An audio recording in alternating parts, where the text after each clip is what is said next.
What's up, Wall fans? What's up, Common Sensors and social media world? That's right, it's Thursday night. If you didn't catch the teaser, it is Go Tell to Wall podcast night. We are going live with Go Tell to Wall, episode 49. Live feed tonight as we record episode 49 with me, your favorite podcast host, the one and only Sean O'Rourke. I'm going to be honest with everyone watching out there right now. Facebook, as they like to do, just kind of jacked up a bunch of stuff tonight. Like, jacked up a bunch of live feed stuff. If it goes out, bear with me. Probably not going to try to bring it back up because I'm just about done with Facebook. Like, it's ridiculous. The way they change things and they just move things around and make it all ridiculous for live feeds. So if it goes away, I'm sorry. But remember, you can always download the podcast. You should be subscribed if you're a hardcore Wall fan, Common Sensor. You should already be subscribed on your favorite podcast platform. So do that. If it does happen to cut out, I'm not guaranteeing anything. I'm just not, because I don't trust Facebook anymore. I don't trust them. They don't do anything right, it seems. Like, they're like, let's try to fix this. Oh, we actually made it worse. That's okay. Let's try to fix that. Oh, it's worse again. Just push it out. Come on now, Facebook. All right, let's have some fun tonight. Episode 49, St. Paddy's Day episode. That's right, we're going to get into it right now, so stick around. Stick around. Episode 49 with me, Sean O'Rourke.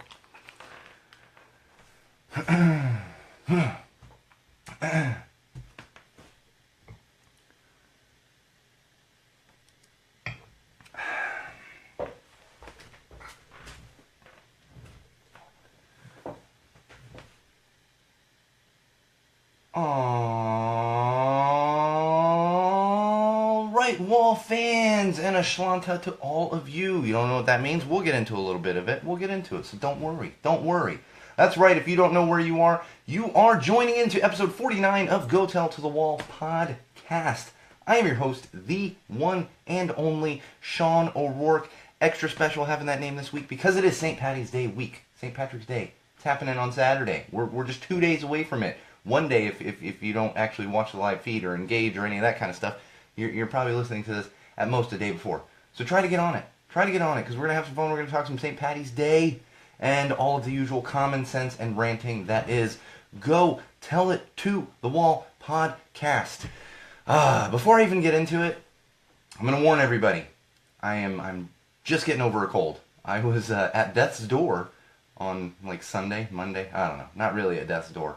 But quite taken down by a cold, and I'm feeling better now, but I'm on the tail end of it, and if you're an avid listener, you can probably hear that my voice is a little bit different this week. Hopefully we don't get a bunch of good feedback, and then I have to make my throat sore every week for these episodes, but it is a little different this week, so please bear with me as I'm still recovering my voice. It's not fully back yet, but we're going to get into it either way. I probably won't be able to talk at the end of this podcast.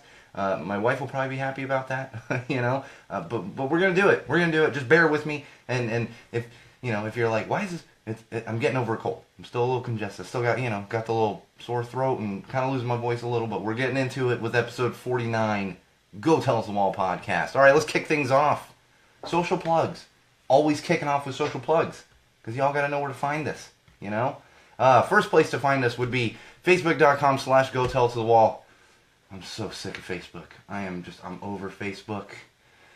I wish I could just transfer all of the followers and everything to like different platforms. But we do keep the Facebook going despite the fact that it's just a cesspool of ridiculousness these days. So follow us there, like our page, facebook.com/Go Tell to the Wall. More importantly than Facebook, follow us on Twitter. At Tell the Wall Pod or at Magic Muppet. Follow both of those. Just go on Twitter. You're following a bunch of people anyway. Go on Twitter. Follow us. Give us a follow.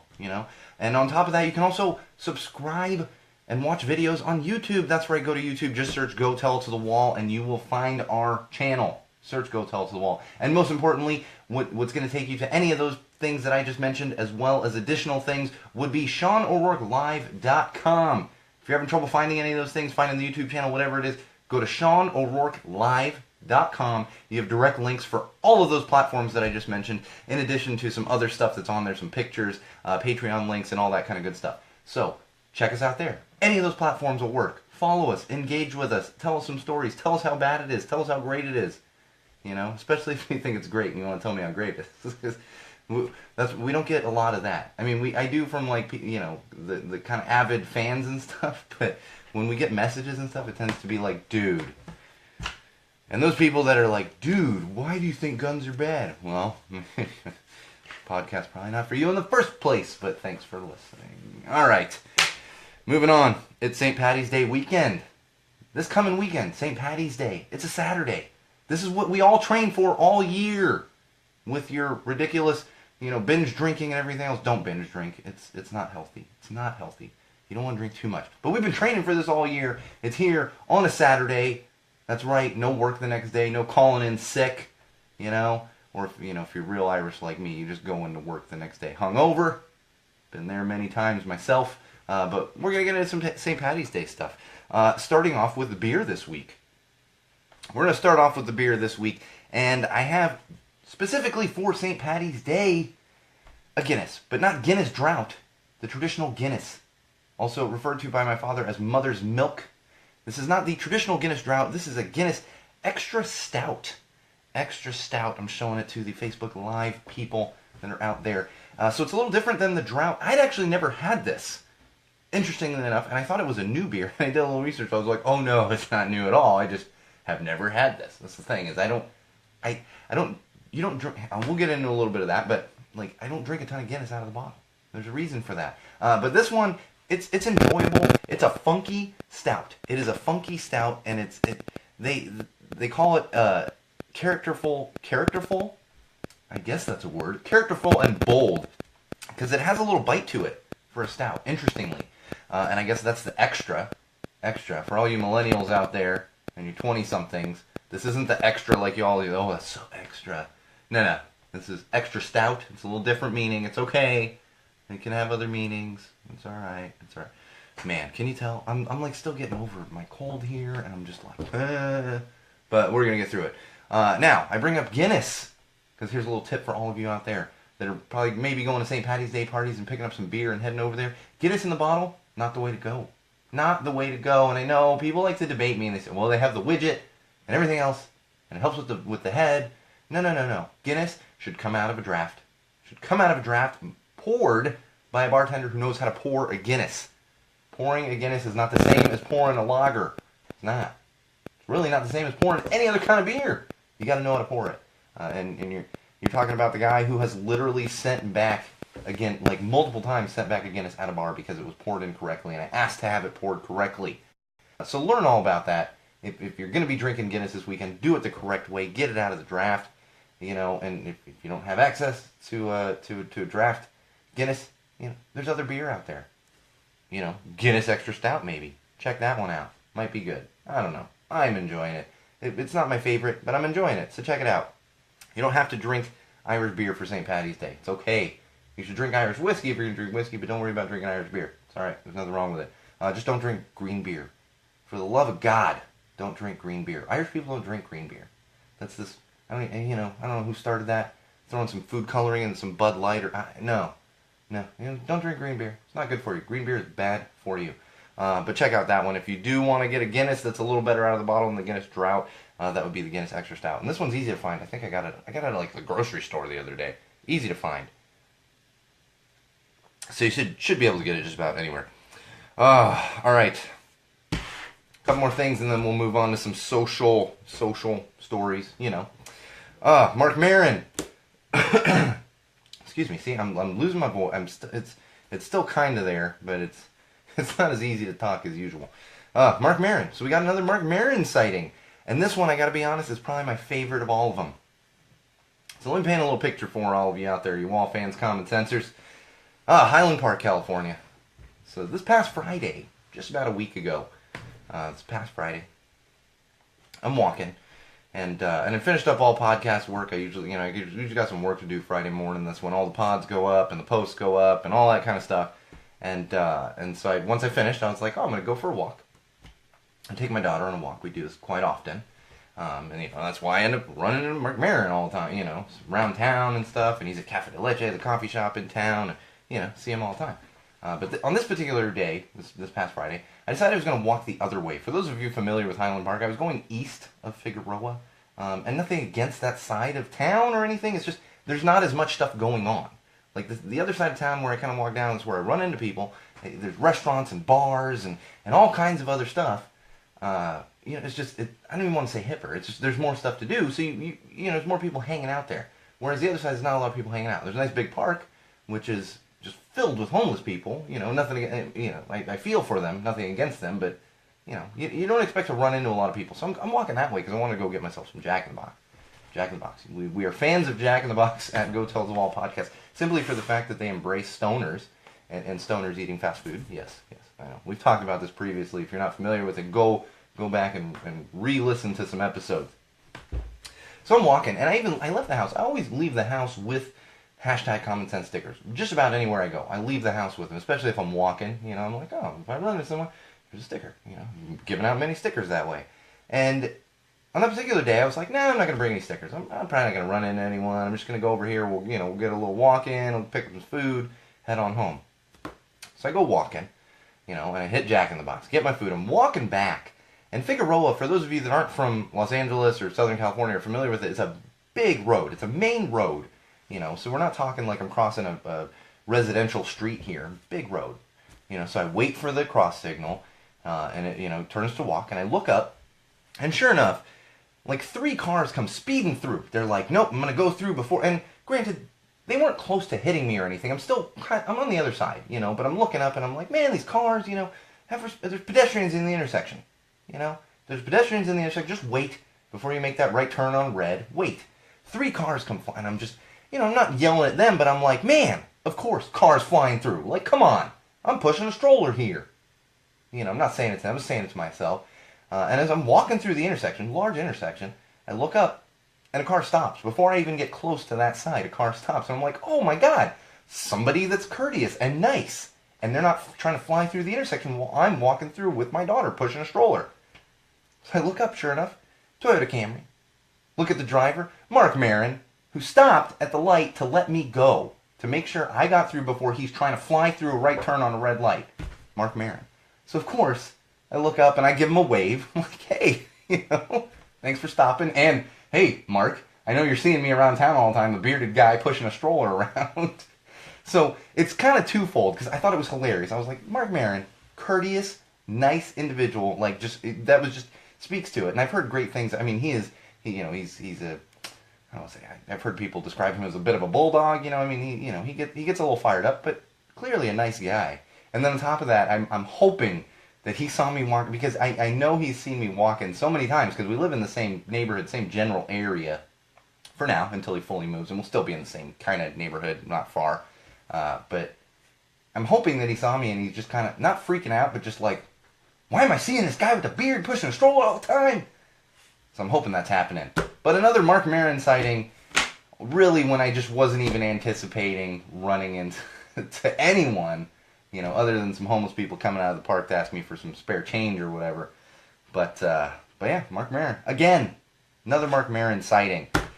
All right, before we get into some social, I got 2 more things. For those of you only listening, this is completely inconsequential to you. For those of you watching at home, watching at home, on the live feed, or if you're watching this on YouTube after we post the live feeds up there, you'll notice I'm decked out in green. It's St. Paddy's Day.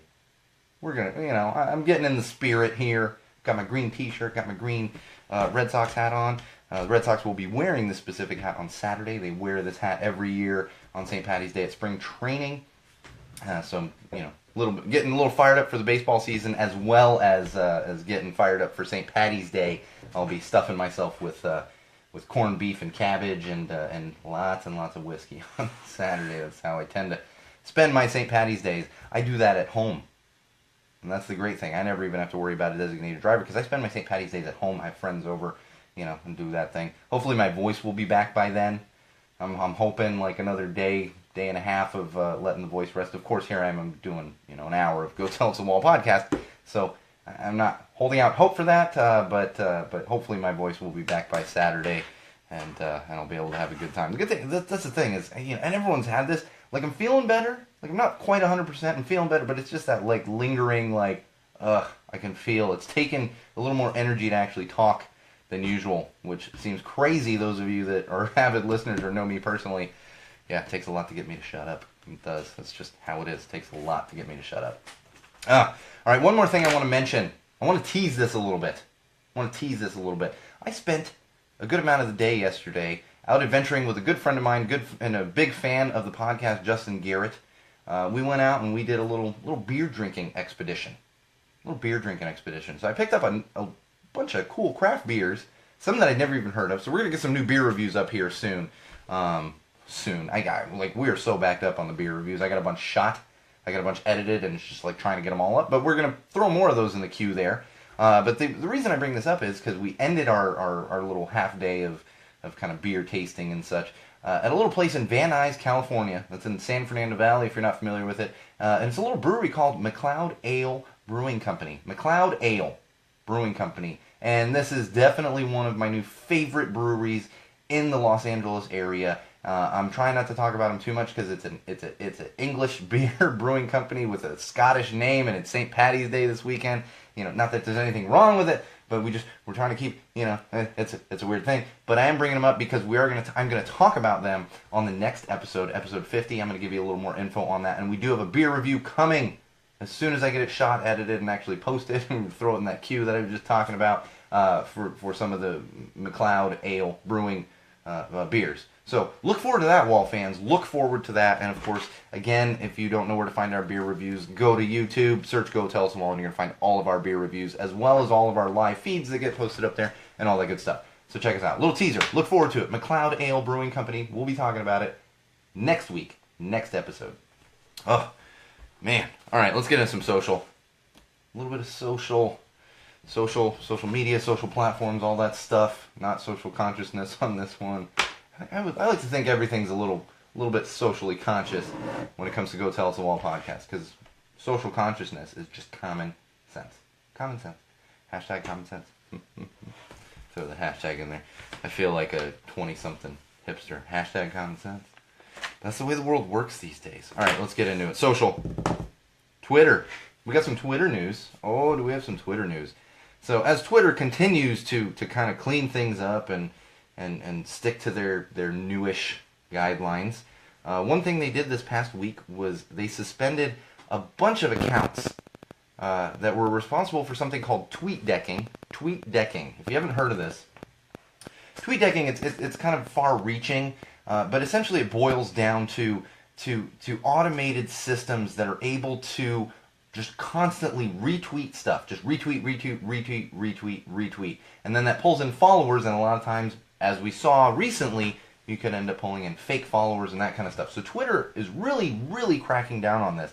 In fact, they suspended some accounts that had as many, like, up to millions of followers. Like, some of them thousands, some of them even millions of followers, which just, it's crazy to me. I don't want to say it's crazy that these people have millions of followers, but I'm not surprised. I'm not surprised is what I should say. Because you've kind of seen this coming. You see some of these Twitter accounts, that are beefed up, and it's like, what are you doing that's even getting people to follow you, And clearly, people are using bots, and they're doing this tweet decking and everything else to then just constantly bombard everyone with tweets, Twitter is supposed to be like a social networking platform. No one wants to be talking to bots. No one wants to be just seeing mass retweets of everything. So good on you, Twitter, for cleaning this up and continuing to clean it up a bit. And like I said, it's so obvious at times. It's a challenge, I imagine, for Twitter to maintain this, because we're talking millions and millions and millions of users. I'm probably exaggerating that, but millions of users for sure. And they have to maintain all that. But, for us on the kind of ground level, we can see, like, okay, well, this kid in Idaho, and I'm exaggerating, it's not a kid in Idaho, but this company in Idaho has 1 million followers, and they make bicycle wheels? I wonder how they got that going. Yeah. I promise all of you out there, Wall fans and Common Sensors, we do not do any of the tweet decking. Everyone is a genuine follower on Twitter, as far as I know. Maybe there's some Russian bots following us. I wouldn't be surprised at that. You never know. They're all over the place, those Russian bots. Man, I am not used to recording it's very rare. I've probably recorded like 3 episodes while wearing a baseball hat. Always wearing a beanies. Like, that's what I'm calling it. and I keep bumping into the goddamn microphone here. The microphone's probably going to fall. It's not going to fall off. I'm exaggerating. Getting used to it. Losing my voice, hats knocking things everywhere. Oh, banner episode, Wall fans. Banner episode. Alright, moving on. Oh, this is my favorite story of the week. By far my favorite story of the week. This was picked up by a lot of outlets. And I put this one in social because it really blew up because of social media. So now the Northeast has been getting some weather. Like just socked. Like one storm, another storm, another storm. And about a week ago, let's say within the past week, there was an instance where a man dressed in drag as Elsa. If you're not familiar with Elsa, she is the main character on the movie Frozen. If you have kids at home, you are very well aware of Elsa. You probably want to strangle her. Not really, but you want to because you've heard Let It Go literally a billion times. But anyway, this guy dressed as Elsa, drag queen dressed as Elsa, saw a Boston PD wagon. PD wagon, they're not called a paddy wagon. That is very insensitive. I bring that up to many people. I'm allowed to say it. You're not. Unless you're very Irish and you have a name like Sean O'Rourke, then maybe you can say it. But a Boston Police Department wagon was stuck in the snow as this big snowstorm's rolling in. So there's video of this drag queen running out of a bar and helping to push the Boston police wagon out of the snow where it was completely stuck. Its tires were stuck. And so there's this fantastic video floating around the internet of Elsa pushing a Boston police wagon out of the snow. And really, this is the hero we all need right now. I know there's a lot of stuff going on in the world. A lot of stuff going on in the world. Go Tell It to the Wall is a huge, huge proponent.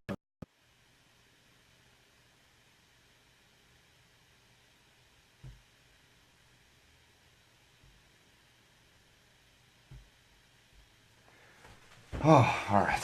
Like I said, Elsa.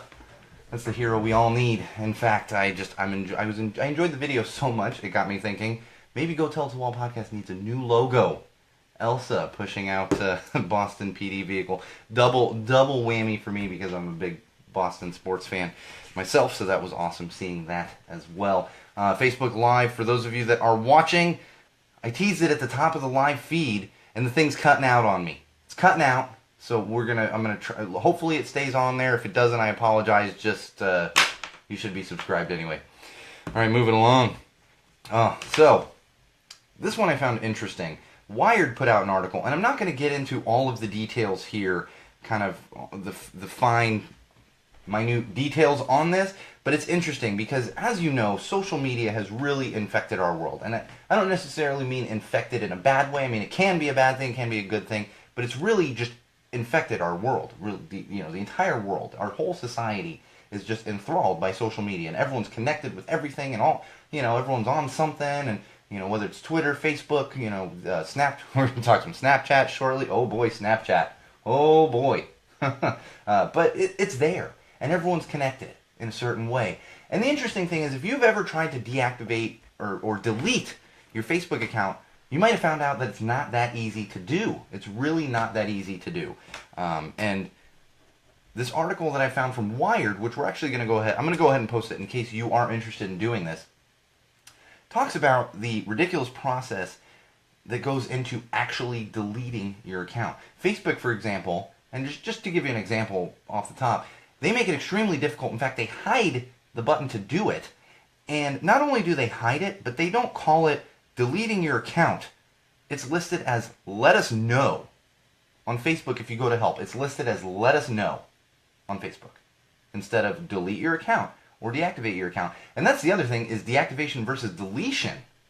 You can go on and deactivate your Facebook account, but it still exists. And then as soon as you log back in, it's going to all pop back up there. And in fact, even if you do manage to get through to this let us know link and click that, if it gives you a few days. In fact, those few days, if you log back into your Facebook account, you got to restart that whole deletion process. Now, I'm not saying we all need to go out there and delete our Facebook accounts, our Twitters, and everything else. Our Twitter accounts.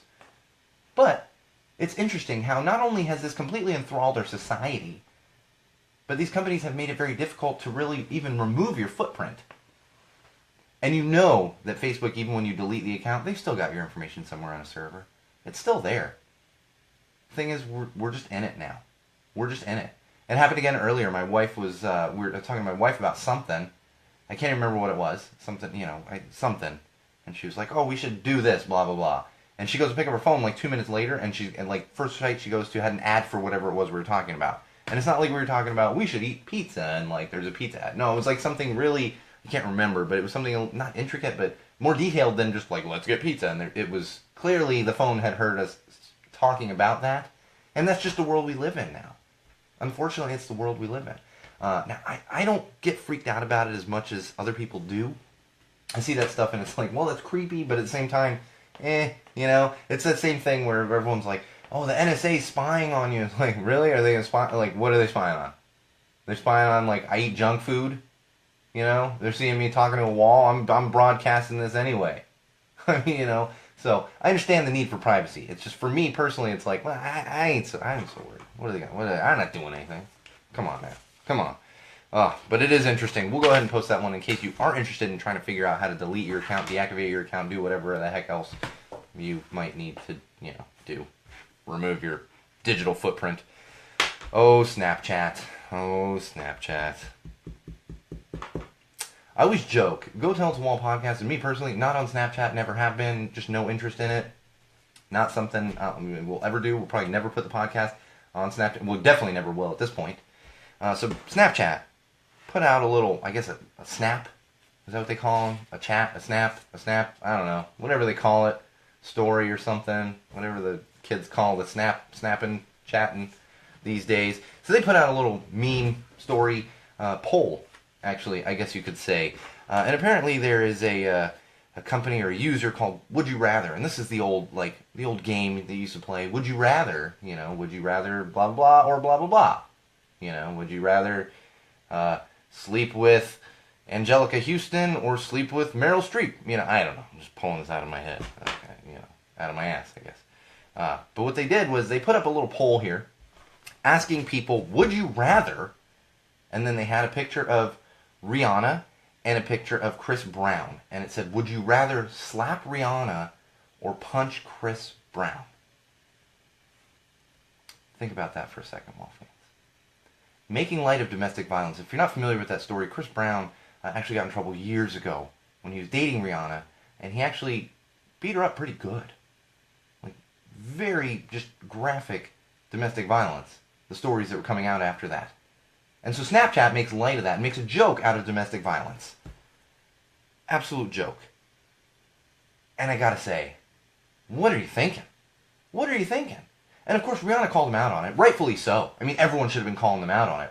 Rightfully so. And of course, Snapchat comes out with an apology. So we always joke about this on Go Tell It to the Wall podcast. Like when Logan Ryan, I'm so sorry. Yeah, you're sorry because everyone got mad. So Snapchat, you knew what you were doing.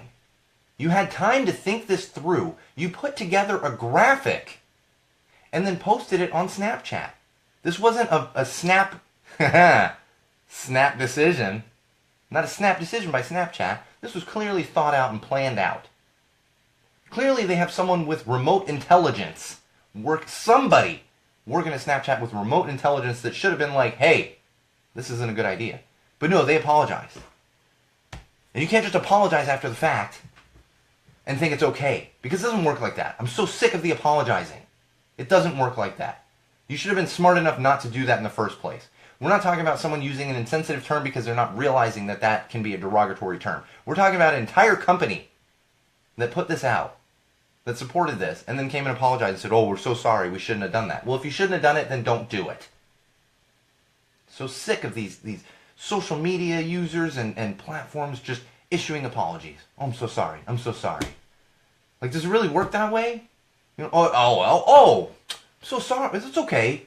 You're making light of domestic violence. Oh, it's okay. You apologize. We're good now. No, do better. Do better, Snapchat. Do better. We will never be using you at this point. We probably never were anyway. But now we have a reason. We're going to take a stand. Go Tell It to Wall podcast will not be on Snapchat. Oh, my voice. It's still... let's see if we make it the entire episode here. I just keep sucking down my Guinness Extra Stout. Hopefully that'll help. But slowly going. I can feel it leaving me. All right, one more thing on social, and I don't want to give this much airtime Jake Paul.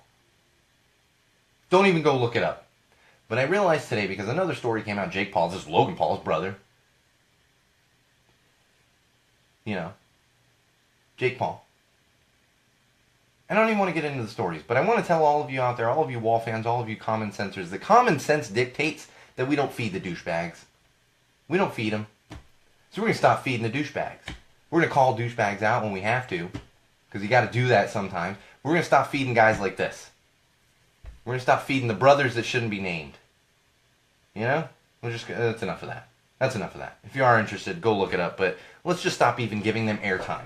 Stop giving them news stories. Stop giving them blogs and articles. Anyone.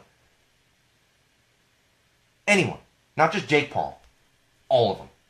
They're doing inappropriate stuff out there, because there's plenty of other social media, influencers and content creators that are doing things for good and still quality material.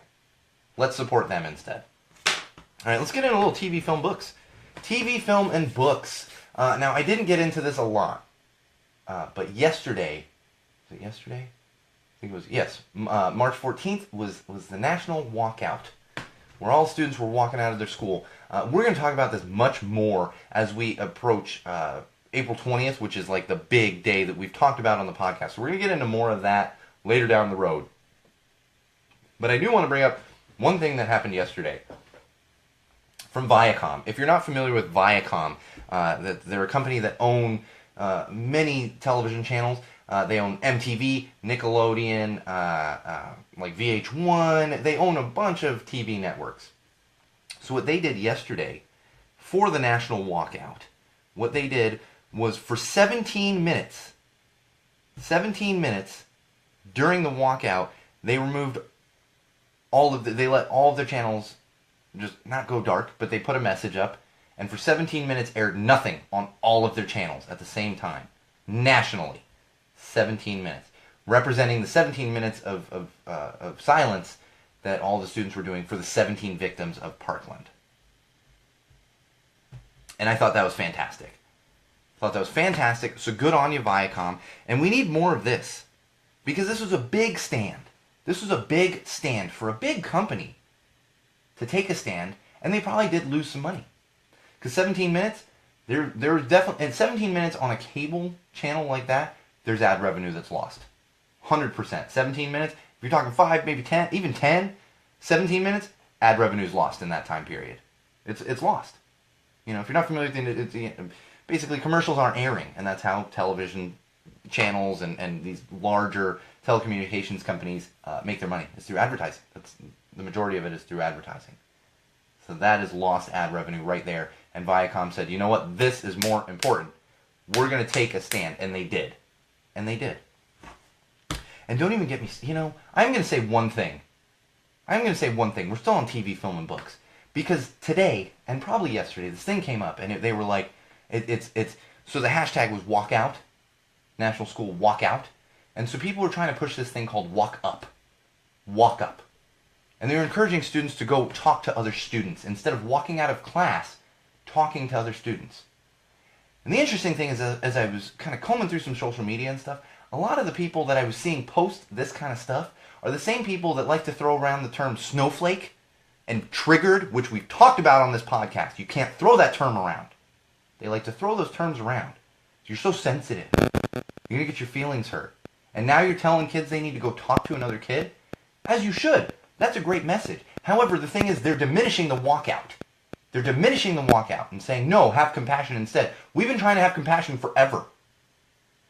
Progressive people like myself, like most of California, have been trying to have compassion for a very, very long time. So don't lecture me on this walk up, hashtag walk up. Get a fucking life. Look at yourself in the mirror and wonder why you're pushing that. Ask yourself why you're pushing that. Why you're pushing back on students who are standing up because they don't want to be killed in their classroom. Ask yourself that. That's what I say to you if you're thinking, walk up. Get out of here. Get out of here. Inappropriate. Absolutely inappropriate. All right. Now we get a little rant in there. And that's all. Still, it's good on you, Viacom. It's just, I get,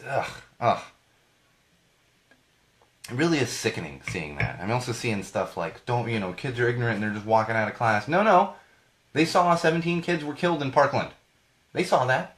I mean, they weren't there on the ground witnessing it, but they saw the news. So don't lecture me on, well, they don't know anything about gun laws. It doesn't matter. They're walking out of school and they're protesting because they don't want to be killed. Doesn't matter how educated you are on a gun. That's the other one, too. The NRA keeps coming out and they're like, you don't even know what an automatic weapon is, what an assault rifle is. Who the fuck cares? It doesn't matter what it is. Nobody needs that assault rifle, semi-automatic, automatic, whatever the F it is. No one needs that. Nobody. I've had multiple conversations over the past week with people who are just amazed by the power of certain things like a shotgun or even a 45mm handgun. Don't even get me started on an AR-15 compared to a 45mm handgun. There's a big difference. But all these gun-toting assholes, I gotta have my AR-15. Get out of here. Get out of here. And don't give me that they're not educated. They're educated enough to know that they don't want to be shot in their classroom. We've been having this conversation since I was in high school. That's how since well before that. But Columbine happened while I was in high school. I've been out of high school for a very long time. Very long time, Wall fans. Oh, let's move on. Let's move on to another jerk of the week. Oh, that was a bunch of jerks of the week. Oh, man. Here's the thing. So American Idol came back. Yeah, that stupid thing came back. And I kept seeing commercials, and I was just like, of course ABC's like, oh, we got to get this thing back on the air, because nobody wanted it 3 years ago. So clearly, we need to bring it back now, because there's demand. Come on. American Idol, whatever. And no, if you enjoy American Idol, that's fine. Enjoy it. I joke because I really I don't like American Idol. I think it's boring as hell. Like, it's just, like, really, I got to do this? And, and when you've heard of the inner workings, like I have, I've talked to people who have actually gone and auditioned and stuff. All that funny stuff. They're literally pandering to the crowd and to the cameras. Like, they're like, oh, this guy sucks. Get him in there. Like, this happens. That's how those terrible singers get through. Anyway, so American Idol's back. They have some new hosts now. Judges. They have the same old host, Ryan Seacrest. Poor guy. Career might be over. That was sarcastic for those of you that didn't realize. But they have some new judges. And one of those judges is Katy Perry. Katy Perry. Of I Kissed a Girl fame. Katy Perry. Who we've actually talked about on this podcast. Who dealt with some mental health issues recently. And we came out in support of that. However, Katy Perry decided to do something that just takes us so far to the other end of the spectrum. And apparently this aired Sunday. I don't watch American Idol, but apparently this aired on Sunday. They had a young man, 20-year-old young man, who came in to audition. And he's very conservative and most likely Christian. I imagine he is religious in some way. Because at 20 years old, he had actually never kissed a girl. Never kissed a girl. And there's nothing wrong with that. Teenage boys making, whatever. There's nothing wrong with that. That's his choice, his prerogative, whatever. Now, apparently there was a back and forth while he was doing his audition. And Katy Perry called him over and said, give me a kiss. And he kissed her on the cheek. And then she said, no, that doesn't work. And he goes to kiss her on the cheek again. And this is the old, funny thing that you see in movies. Funny, but not funny when it's actually happening. She turns her head and makes him kiss her on the lips. 20-year-old, never been kissed before. Basically forces him into a kiss. And he did come out afterward and say, I didn't enjoy it. I have never had my first kiss. And I say to him, you can still have your first kiss. Just because Katy Perry grabs you and tricks you into don't let that get you down. But the thing that really gets me about this one is the double standard. Now, some people have come out and talked about it, but can you imagine, I believe Lionel Richie is one of the other judges. Can you imagine if Lionel Richie did that to a female contestant? Can you imagine how much that would have blown up Monday morning? Everyone would have been calling for Lionel Richie's head. And with this, some people are calling for Katy Perry to, calling her out on it. But not enough. Not enough. And this is a double standard. Think about it. It is an absolute double standard. And I will tell you one thing. There was an update that came from this contestant. Because he did a interview with the New York Times. And he clarified some things. And he did come out and say, let me give you this direct quote. Because I want everyone to think about this and let it sink in. think about this in relation to sexual harassment. This is direct quote, and I quote, "I do not think I was sexually harassed by Katy Perry, and I am thankful for the judge's comments and critique. I was uncomfortable in a sense of how I have never been kissed before and was not expecting it." Unquote. I've never been kissed before and I was not expecting it. If a female was saying this about a male, everyone would be up in arms. And I'm going to tell you, Katy Perry, you need to do better, and you need to not sexually harass the contestants on there. I mean, it's almost worse than Paula Abdul. I don't think Paula Abdul ever did anything like that. And between you and all of you Wall fans and me, Paula Abdul, I've seen her get a little frisky. And even she didn't do that. Come on, Katy Perry. Maybe we need to get the Sharks in there so they can cut her off before she goes molesting another contestant. If you don't know what the Sharks are, watch Super Bowl halftime show from a couple of years ago, Left Shark or whatever. One more thing I want to talk TV, film, and books. We're all over the place today, and that's okay. Like I said, I'm still getting over this cold. My voice is only half here. We're all over the place. It's all right. We need to lower the bar before we get to episode 50. It's a bit of a banner episode, so we're lowering the bar a little here. It's all right. It's all right. But one more thing on TV, film, and books I do want to talk about is a show called Queer Eye. Queer Eye. Now, many of you that were around in I want to say the 90s, maybe Chris will remember, he's on our live feed right now. I believe it was the 90s, but could have been like early 2000s. They had a little show called Queer Eye for the Straight Guy. And it was all about, they had a group of guys that happened to be gay men go in and basically make over a straight guy. You know, they were all straight, I guess, at that time. Now, they revamped the show, and now it is, I'm not sure which network it's on. Someone's going to email me and let me know. But my wife watches it on like Netflix or Hulu, one of those. It might even be a Netflix or Hulu show, an original on one of those platforms. She watches it, so occasionally I sit down and watch it with her. I was never into that Queer Eye for the Straight Guy, not because it had some gay guys on it, but simply like I don't watch makeover shows. Like I've never been into makeover shows. However, this one I found to be really interesting. I watched a few of these. Most of them take place in near Atlanta in Georgia, so down in the South. And nothing against the South, but there's a lot of people there that tend to see things differently from a lot of people here in Southern California. That is a fact, and nothing against them. I'm not saying everyone does, and there's plenty of people here that think similarly to plenty of people in Georgia and vice versa. I'm not saying that. However, that there's a little more of that going on down there. A little more hate, a little less understanding, I guess you could say. And they're not going into these situations where people absolutely hate them. But the thing that I found interesting about it, and that I found myself enjoying about it, was the characters are interesting. The guys that do the makeover and stuff, they're interesting. But on top of that, what they're doing is, like, for one episode, they went into, like, a firehouse. And they redid the firehouse. And they helped make over a guy that works at the firehouse. And it was interesting watching their interactions with all of these firefighters. And I want to say half of the time when I've caught the end of episodes here, it'll be the guy sitting there talking and be like, I was a little wary about these gay guys coming in to here and helping me out. But then I realized. And there was even one episode where a guy said, "They're not any different from me." And it was like, bing! Like, that part of the show, I think, is another thing that we need in this country right now, is understanding. We're not all that different. We're not. And I think it just comes down to that understanding. So the guys at Queer Eye doing God's work. God's work. I throw the term around, God's work. They're doing fantastic work. And I if you're not into makeover, like it's funny. Like I said, I watch it kind of with my wife. I kind of half watch it. I do enjoy kind of the transformation and seeing these guys who, I don't even want to call them closed-minded, but who were maybe a little closed-minded, a little bit, open their minds a little. That's what I enjoy about it. So check it out if you're interested. All right, let's move on to a little sports. Sports.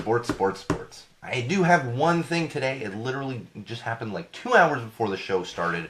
I do want to give a rest in peace to Tom Benson.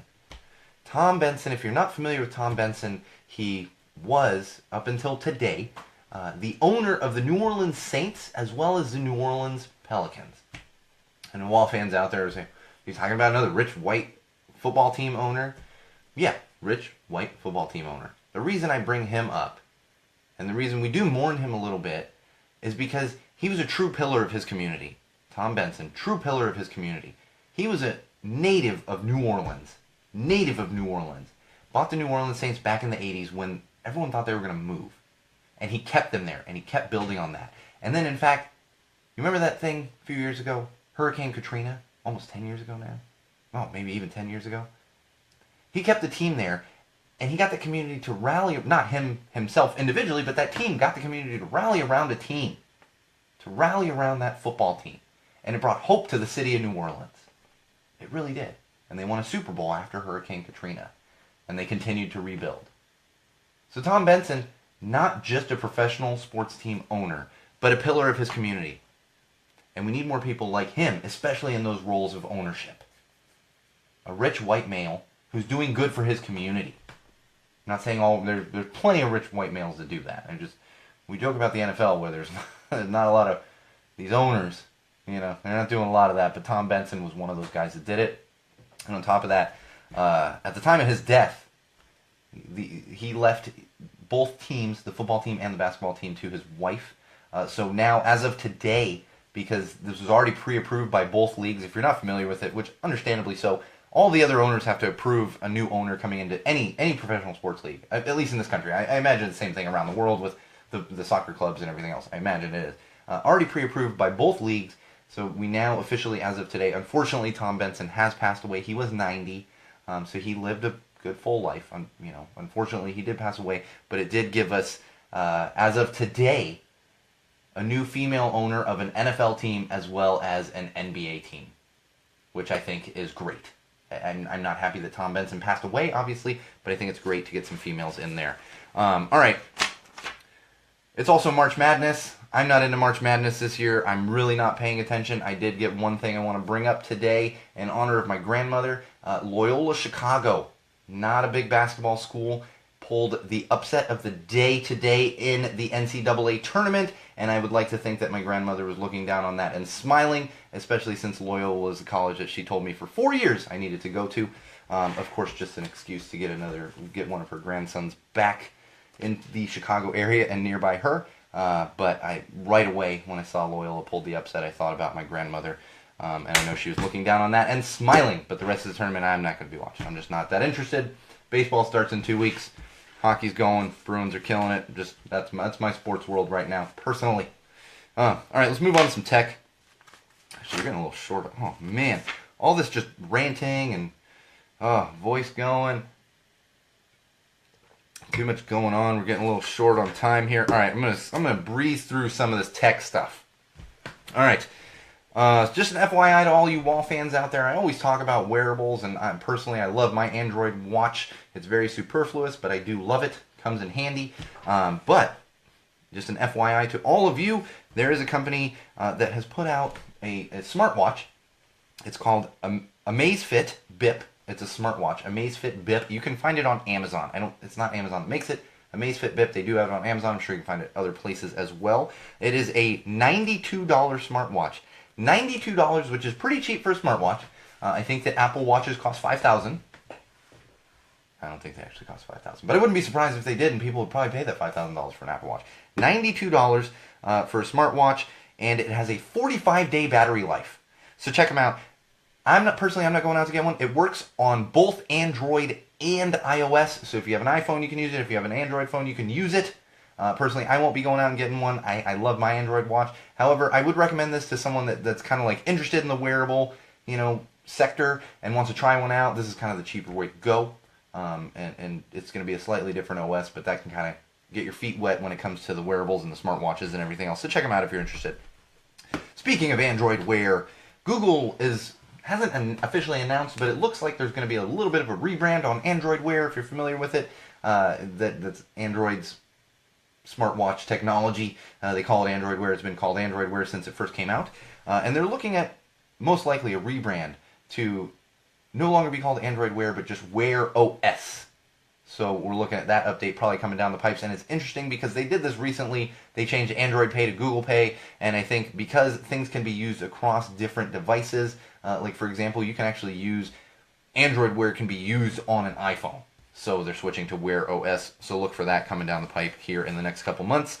A little announcement from Nest just today, I believe, might have been yesterday, just either yesterday or today. They announced a new little gadget they have to go along with all of their Nest Home products, and it is the Nest Temperature Sensor. Nest Temperature Sensor, and you might go, why do you need a temperature sensor? This one, as soon as I saw it, I was like, oh my god, and I said to my wife, I was like, we're getting some of these when they come out. You can pre-order them now. They're coming out in April. You'll be able to like purchase them outright in April. And you know, if you don't like doing the pre-order thing, I rarely do the pre-order thing myself. So the reason I was just, I don't want to say amazed, but I was like, that makes perfect sense. If you have central air or central heat or both, like my wife and I do in our house, there's like one sensor for that. And in our house, the sensor's in the hallway, like one side of the house in the hallway. And especially because I have a daughter who goes take naps and and sleeps in her room, and I'm always trying to make sure the temperature is at the right spot. So instead of just having one sensor, you can put a couple sensors around your house, use it in conjunction with your smart Nest thermostat, and the price point is going to be like $39, and they're going to have a 3-pack for like $99. So it's definitely not a high price point considering the usefulness of the temperature sensors.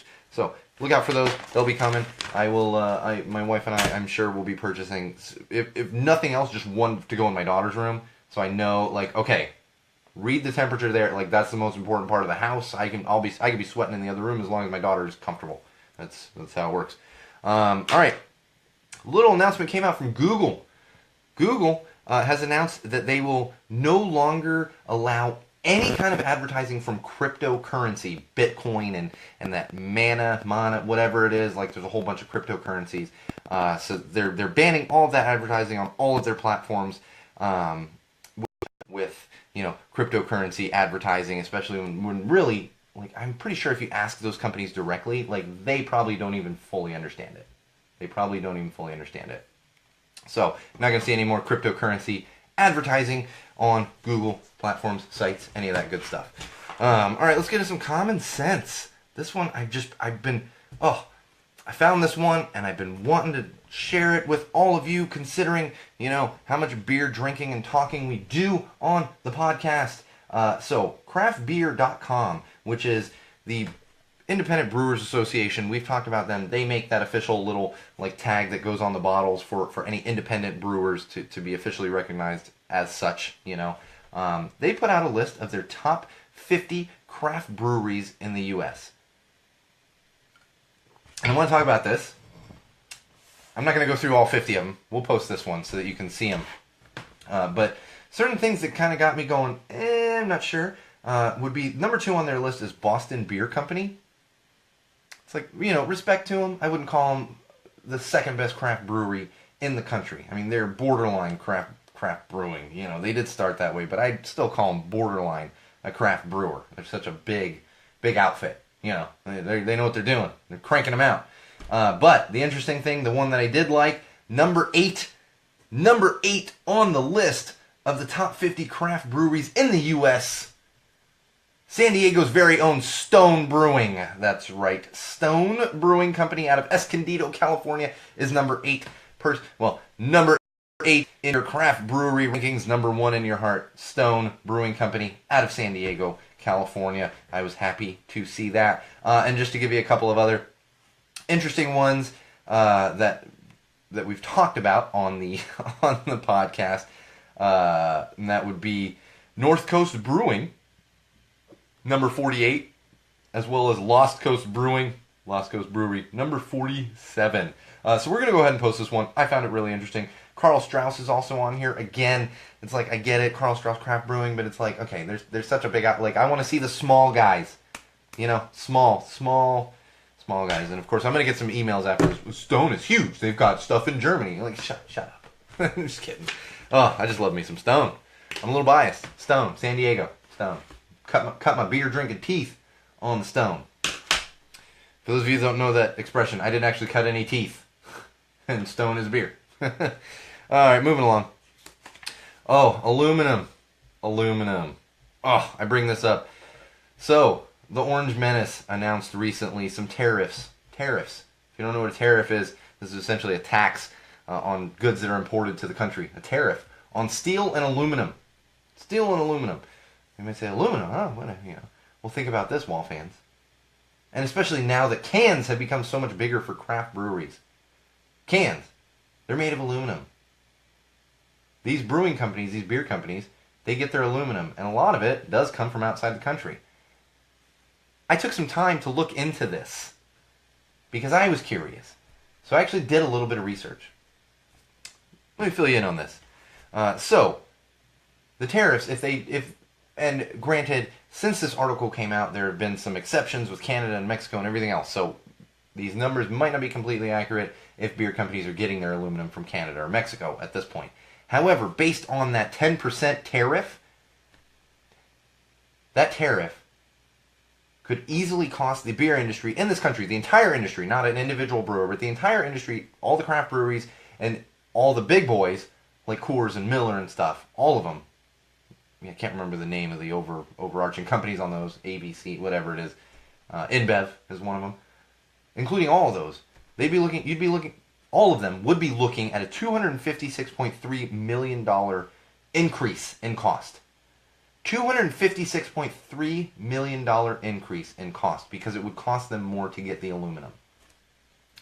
Here's the kicker. And this is what got me. Because they interviewed a couple different brewers. One of them being a brewer from Oscar Blues. It's a small craft brewery. And they interviewed a couple others. And all of them had said that they actually try their best to get as much aluminum from the United States as they can. And essentially what happens is they buy up all of the aluminum that they can in the United States, and then that's still not enough to make all of their cans. So then they have to go outside of the U.S. and import that aluminum simply because there's not even enough aluminum in the country to support what they need. And that's just breweries. It's not car companies or anything else. So think about that, Wall fans. The Orange Men is throwing these tariffs around. It's all got to be American made. But it's not. It's not. A lot of it is being imported because there isn't enough supply here. That's what got me the most out of it. The cost is one thing, but it's literally there's just not enough. It's simple fact. Not enough. They're all doing the best they can, but it's not enough. Oh, all right, let's move along. This one I appreciate. This one I really, really, really appreciate. And I just found this. And you were talking to a former smoker and still occasional smoker and smoker of one of those stupid e-cigs because I'm still addicted to the nicotine. But the FDA came out today and said they're going to continue with their plan to slash nicotine in cigarettes. Now, they haven't gotten into details, but the thing is, apparently with the FDA, these tobacco companies are allowed to put as much nicotine as they want into their cigarettes. As much nicotine as they want. There's no limit on that nicotine. And so the FDA is trying to cut back on that and limit the amount of nicotine. And this is coming from, again, a former smoker, a still occasional smoker, and smoker of one of those stupid e-cigs. I think this is fantastic. I think we should cut back on the nicotine. Cut back. And even if, maybe do it gradually and get people used to that. That's the best way for people to quit, is to cut back on the nicotine and then gradually wean yourself off of that addiction.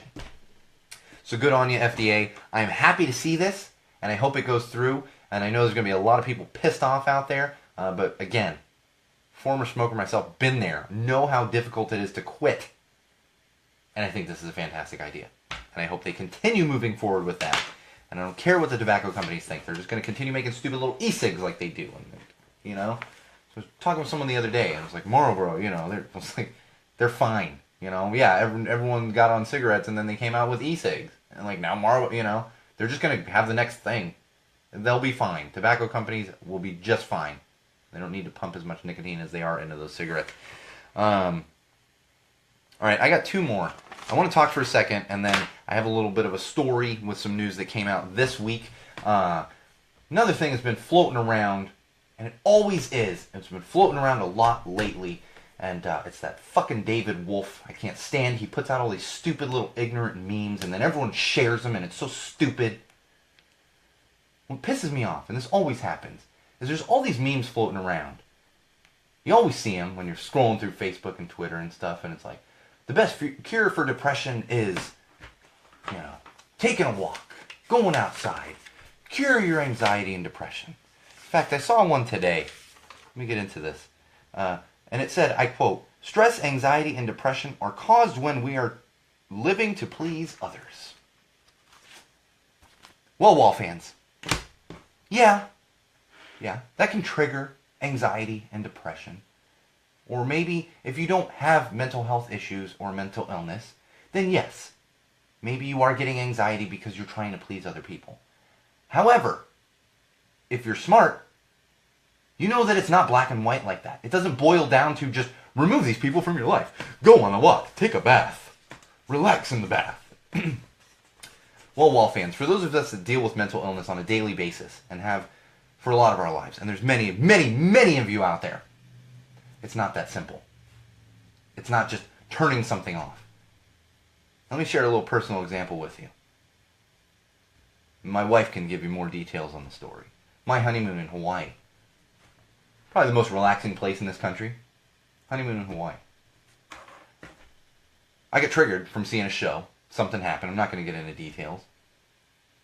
Sat with me for like 2 days out of that trip. Here I'm depressed in Hawaii. Nothing to do but sit on a beach, drink a pina colada, go on a water slide. Honeymoon. Most relaxing place. Can't just turn it off, Wall fans. Can't just turn it off. All right, one more thing, and then we're done for the week. This one was super disappointing to me, and we all kind of knew it was going to happen, and I was waiting that there was going to be like a last-minute reprieve.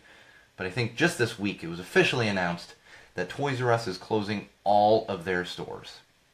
All of their stores. And really, if you're my age, even a little younger, or a little older, Toys R Us most likely had at least a little part in your childhood. That was the toy store. The toy store that you went to. You go in there and, maybe you had a good report card, or you just, you graduated kindergarten. Do they call it graduate? I don't know. Finished kindergarten, Or you went to get a birthday gift for, your mom said, oh, you can pick out a birthday gift. You went to Toys R Us. Well, they're closing all of them. Which is sad, really, just for an entire generation of kids. And then it's sad for me because my daughter is only 16 months old. 16 months old. Not even 2. I love taking her to Toys R Us and letting her look at the toys. Maybe pick out a couple toys. I love that. That's one of my favorite things to do. And I will no longer be able to do that. And yeah, Target has a toy aisle. Like 2 toy aisles. It ain't Toys R Us. Walmart, I don't go to Walmart. They got a toy aisle. Kohl's has little toys. No, it's not the same. And one thing I do want to bring up is I was reading an article that was talking, there's all this, like Amazon put them out of business and all this and online ordering, whatever else, Target and Walmart. Maybe, they had a hand in it. Not that it's their fault, it's business. I get it. But I read this article and it was talking about how Toys R Us just wasn't a destination. It was very cold and warehouse-like. Well, I bring that up because let me tell you about a brand new 2 days into being a dad. Brand new dad, Sean O'Rourke. Where my daughter came early. 3.5 weeks early. And we weren't even fully prepared for my daughter to be here. Not even fully prepared to have a baby in our house. Well, of course, we get back from the hospital, don't have everything we need. And I need to leave my wife at home with our baby. Newborn baby. She gives me a list and says, go to Babies R Us and get these things. Here's brand new dad Sean O'Rourke, 2 days into being a dad. I go into Babies R Us. I'm no sleep, super tired, maybe spent one night out of the hospital so far. And I'm walking around just aimlessly. And I'm just stressed. And I'm probably talking to myself like, oh my God, I can't find anything. And this guy sees me, this guy that works there, and at a combo Toys R Us, Babies R Us. So a bunch of baby stuff, And he sees me, it's, can I help you? And I was like, yeah, my daughter came early and we didn't have everything we needed, and my wife gave me this list and I don't understand what any of this is, and I know I'm looking in the wrong places and everything else. And he goes, nope, it's okay. He takes the list from me and he walks me around Babies R Us, picking out like 10 different things. Walks me around Babies R Us. Like 10 different items that I needed to bring back to my wife and newborn daughter. And I remember leaving that day and being like, that's amazing. I would have never gotten that at Walmart or Target. Never. Walked me around and made sure I had all of the things that my wife put on a list for me to get. All of it. And I walked out of there much less stressed. So to me, no, not a cold warehouse space. To me, a fantastic place to take my daughter so she can look at toys. Try out some toys. Where I can go, and as a new dad, I was able to get that help. Not knowing what the fuck I was doing. Not knowing.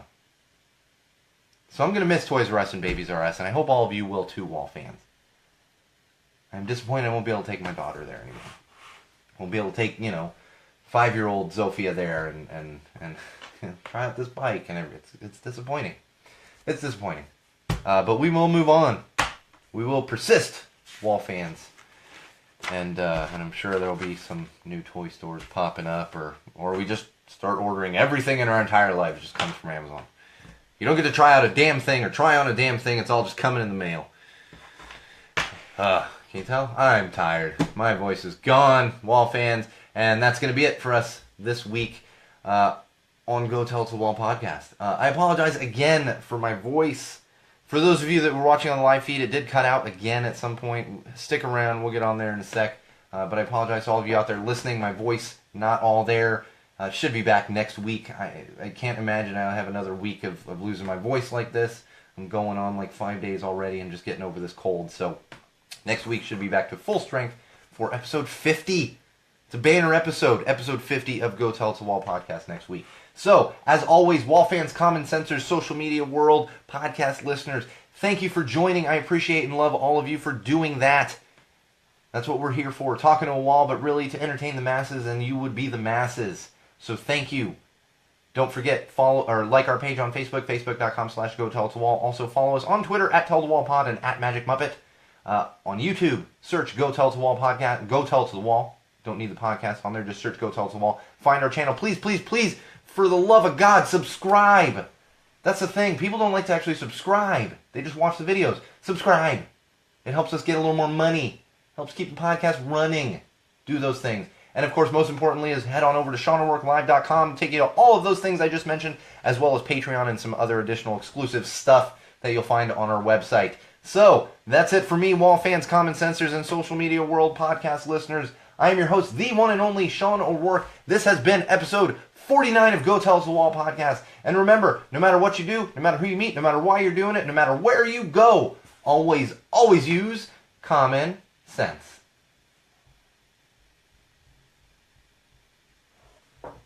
Where's my stop? Where's my freaking cursor? There it is. All right, Wall fans, apologies if you were on the whole live feed. It did cut out. It cut out at least twice. I don't know what's going on. Facebook, they've been changing stuff around. It was like, even when I first went to start up the live feed, it was like all over. I don't even understand what they're doing. So next week, they'll probably do another change for no reason, and it'll be very confusing. I know it's going to happen, but what can you do? What can you do? What can you do? And I just realized I started that episode 49 with a little Shlanta and didn't explain to the Wall fans what Shlanta is. If you're not familiar with Shlanta, Wall fans, that would be Gaelic for cheers. So on Saturday, impress your friends, and when they say cheers, say Shlanta. Just say it like that. Or if you want to, or don't. Do what you want. It's okay. Just don't drink green beer. And get your Guinness poured correctly, for God's sake. And don't drink English whiskey on Saturday. Stick to the Irish whiskey. And thanks for joining the live feed. Again, apologies, voice. We're a little all over the place this week. It's okay. I think, like I said, I think we have to lower the bar before we get to episode 50. I think we did the same thing for episode, 25 or 30 or 20. I don't know. So it all blends together. For God's sake, blends together. I'll look into that and maybe be able to actually refer back to things. So, thanks for joining, Wall fans. We will be back next week with a live feed, barring any schedule conflicts. So join us, same wall place, same wall time, and thank you for joining. And remember, no matter what you do, no matter where you go, no matter who you meet, no matter why you're doing it, always use common sense. And always remember the Bridget Freeze.